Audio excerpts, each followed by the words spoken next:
শ্ৰদ্ধেয় বিহু ভাল পোৱা আমাৰ গোটেইখিনি মানুহ ৰাইজ ইয়াত উপস্থিত আছে, দেখি খুব ভাল লাগিছে। কাৰণ বিহু আমি সদায় অন্তৰৰ পৰাই ভাল পাওঁ, সদায় বিহুত ভালে থাকিবলৈ চেষ্টা কৰোঁ। তেনেকৈয়ে আমি ডাঙৰ হৈছিলোঁ। ওচৰতে আমাৰ ঘৰ, মা দেউতাৰ ঘৰ, ভূপেন দা ইয়াতে আছিলে।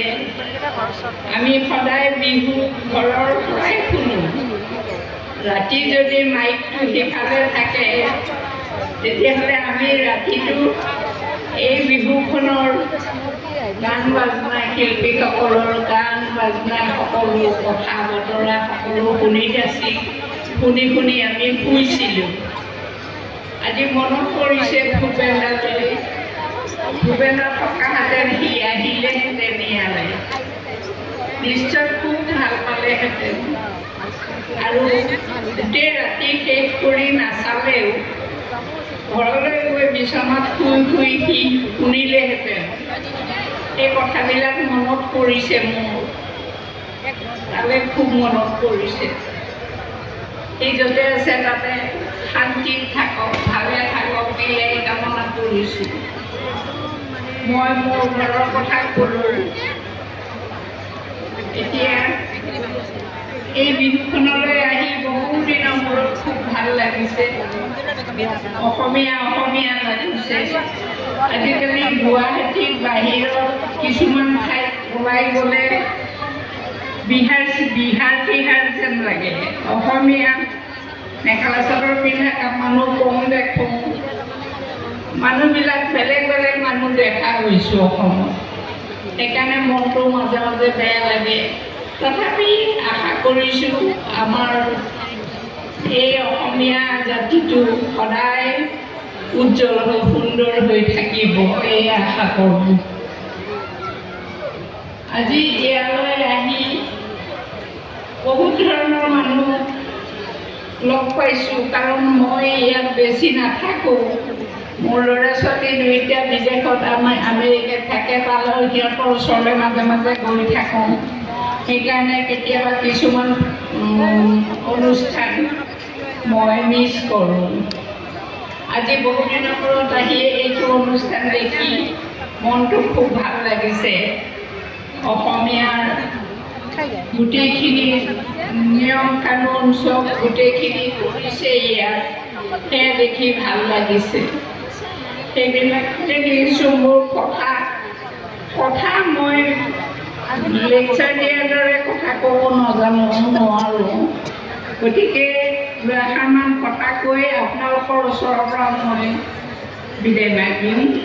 আৰু আপোনালোকৰ কাৰণে গোটেই বছৰটো খুব অকল আপোনালোকতো আছে ইয়াত উপস্থিত হৈ, এনেই আমাৰ অসমৰ প্ৰত্যেকজন নাগৰিক যেন সুখত শান্তিত হাঁহি মুখে থাকিব পাৰে, এয়ে ভগৱানৰ ওচৰত কামনা কৰিছোঁ। এইখিনি কৈ মই উদ্যোক্তাসকলক ধন্যবাদ জনাইছোঁ। তেখেতসকলে খুব সুন্দৰকৈ সুচাৰুৰূপে গোটেইখিনি কাম কৰা দেখিবলৈ পাইছোঁ কাৰণে মনটো ভাল লাগিছে। মই আৰু বিশেষ নকওঁ, মোৰ শৰীৰটো বেছি ভাল নহয়, গতিকে থিয় হৈ থাকিবলৈ অলপ অসুবিধা। সেয়ে আজি এইখিনিকে ক'লোঁ। আপোনালোকৰ গোটেইবিলাকৰে দিনবিলাক ভাল হওক, সুখৰ হওক, শান্তিৰ হওক, অসমখন ধুনীয়া হৈ থাকক, এই কামনা কৰি নমস্কাৰ।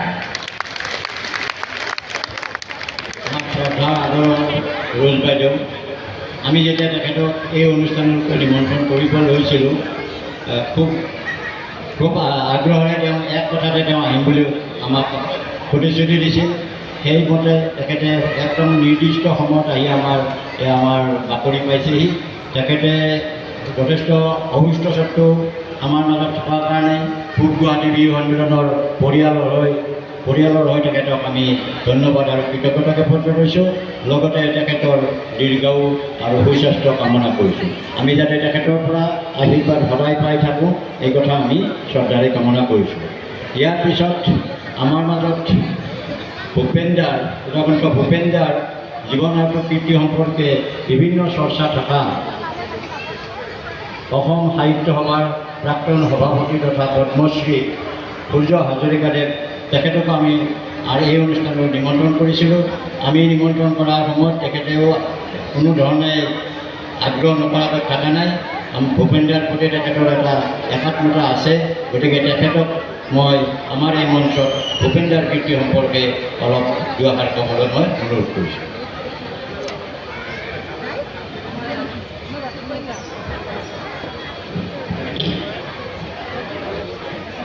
নমস্কাৰ। পৰম শ্ৰদ্ধেয় উপস্থিত সুধীবৃন্দ, আজি অসমীয়াৰ বাপতি সাহোন বুলি কোৱা বহাগ বিহুৰ আজি প্ৰথম দিন, গৰু বিহু। এই উপভোগখনত মই পোনপ্ৰথমে আপোনাক সকলোকে আন্তৰিকভাৱে বিহু উদযাপন শুভেচ্ছা জ্ঞাপন কৰিছোঁ। আজি অতিশয় ভাল লাগিছে। বহু কাৰণৰ ভিতৰত অন্যতম এটা কাৰণ হ'ল আন্তৰ্জাতিকভাৱে খ্যাতি অৰ্জন কৰা অসম সন্তান ডক্টৰ ভূপেন হাজৰিকাদেৱক আজি এই বিহু সন্মিলনৰ উদ্যোক্তাবৃন্দই আন্তৰিকতাৰ সৈতে শ্ৰদ্ধা জ্ঞাপন কৰিছে।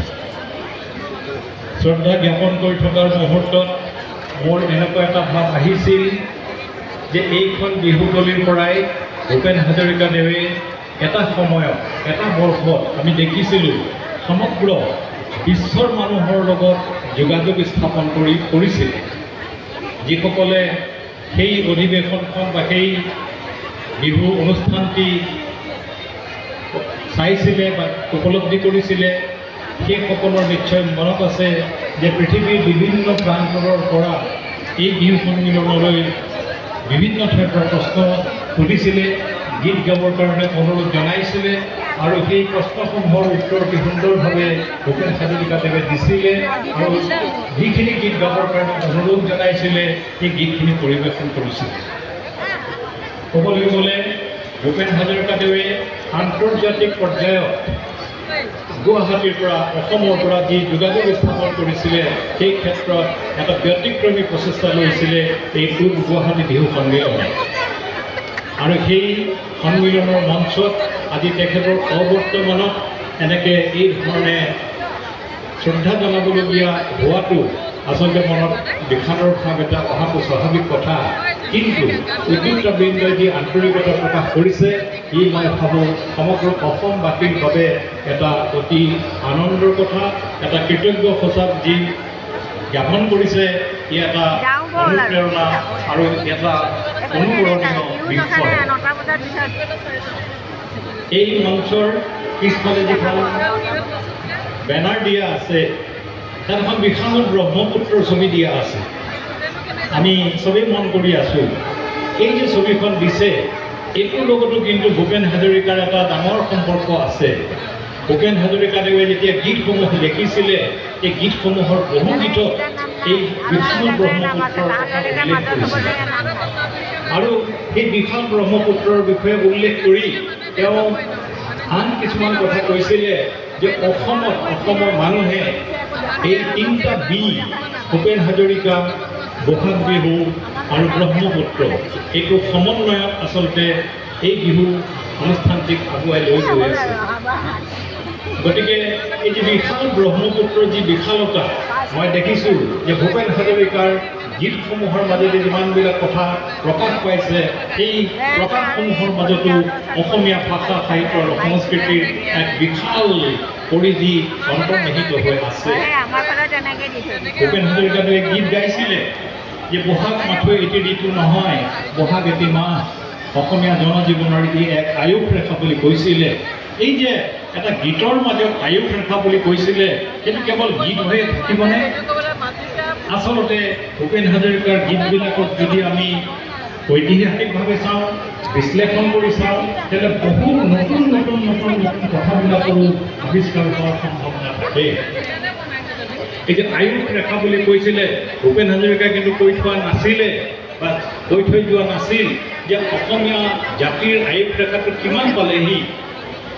কিন্তু যদি আমি এটা বুৰঞ্জীক বিশ্লেষণ কৰি চাওঁ তেতিয়াহ'লে আমি দেখা পাওঁ যে অসমীয়াৰ আয়ুস ৰেখা যদি ক'বলৈ যায় আজি আমি অসমীয়া জাতিয়ে যিটো আমাৰ অব্দ বুলি কয় যেনে খ্ৰীষ্টাব্দ শংকৰাব্দ ভাস্কৰাব্দ এনেকুৱা ধৰণৰ যিখিনি ওলাইছে এইটো ক্ষেত্ৰত আজি কথা কাহিনীৰ পৰা অসমীয়া জাতিয়ে এটা নতুন শব্দ পাব এডাল নতুন আয়ুস ৰেখাত সোমাব সেয়া হ'ল কুমাৰ ভাস্কৰ বৰ্মনে আজিৰ পৰা 1432 বছৰ আগতে আজিৰ দিনটোত অৰ্থাৎ 1 বহাগৰ কালিৰ দিনটোত তেওঁৰ ৰাজ্যৰ অভিষেক তেওঁ লৈ পেলাই ৰাজ শাসন কৰিবলৈ লৈছিলে আৰু আমাৰ কৃতজ্ঞ জাতীয় অসমীয়া জাতিয়ে সেই কথা স্মৰণ কৰি সেই তাৰিখটোকে গণ্য কৰি লৈ এটা শব্দৰ সৃষ্টি কৰিছিলে যিটোৰ নামাকৰণ কৰা হৈছিলে ভাস্কৰাব্দ গতিকে সেই যে ভাস্কৰাব্দ শব্দটো যে ব্যৱহাৰ কৰিলে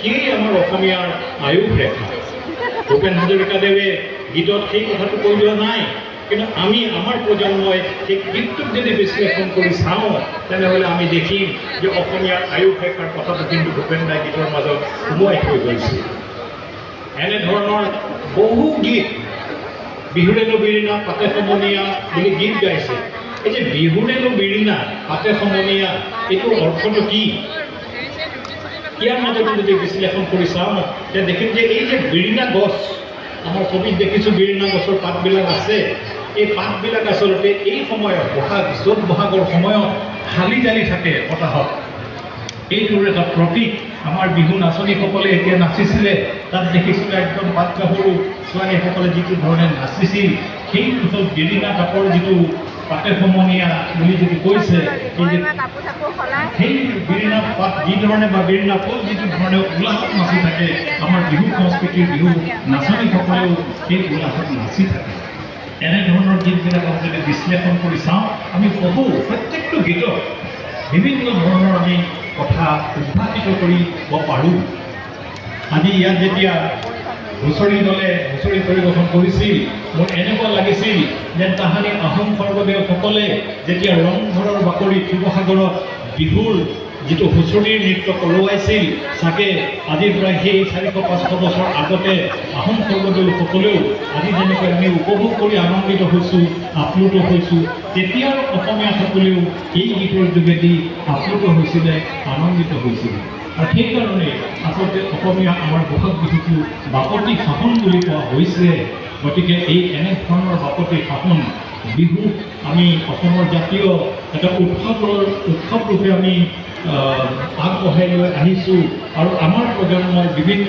ধৰণে পৰীক্ষা নিৰীক্ষাৰ মাজেদিও এনেধৰণৰ উৎসৱটিক আৰু আগুৱাই লৈ যাবৰ কাৰণে প্ৰয়াস কৰি গৈ আছে এই ক্ষেত্ৰত গুৱাহাটী এই পূব গুৱাহাটী বিহু সন্মিলনে যিখিনি প্ৰচেষ্টা বা প্ৰয়াস লৈ আছে মই অতি আন্তৰিকতাৰে সৈতে তেখেতসকলৰ প্ৰতি কৃতজ্ঞতা জনাইছোঁ আৰু মই আশা কৰিছোঁ আজি 65 বছৰত ভৰি দিছে এনেকুৱা ধৰণৰ এটা পৰিকল্পনা যুগুতাও আৰু 35টা বছৰৰ পিছত যেতিয়া শতবৰ্ষ হ'বগৈ এতিয়ালৈ কেনেকুৱা ধৰণৰ বছৰে বছৰে কাম কৰি যাব লাগিব বা পাৰিব তেনেকুৱাও এটা যদি পৰিকল্পনা যুগুতাই লয় যে অহা বছৰলৈ আমি এনেকুৱাখিনি কৰিম তাৰ পিছৰ বছৰ এনেকুৱাখিনি কৰিম এনেকুৱা ধৰণে যদি কৰি গৈ থাকে আৰু এটা চেষ্টা কৰিব পৰা যদি যায় যে আমাৰ অসমৰ পৰা এই ধৰণৰ সাংস্কৃতিক বিষয়সমূহক পৃথিৱীৰ বিভিন্ন মঞ্চত সঞ্চাৰিত কৰিবৰ কাৰণে সম্প্ৰসাৰিত কৰিবৰ কাৰণে শিক্ষা প্ৰদান কৰিবৰ কাৰণে যদি ব্যৱস্থা লোৱাৰ ক্ষেত্ৰতো যদি কোনো ধৰণৰ পৰিকল্পনা ল'ব পাৰে তেনেহ'লে মই ভাবোঁ অসমৰ জাতীয় জীৱনৰ কাৰণে এই বিহু সন্মিলনীৰ ফালৰ পৰা এক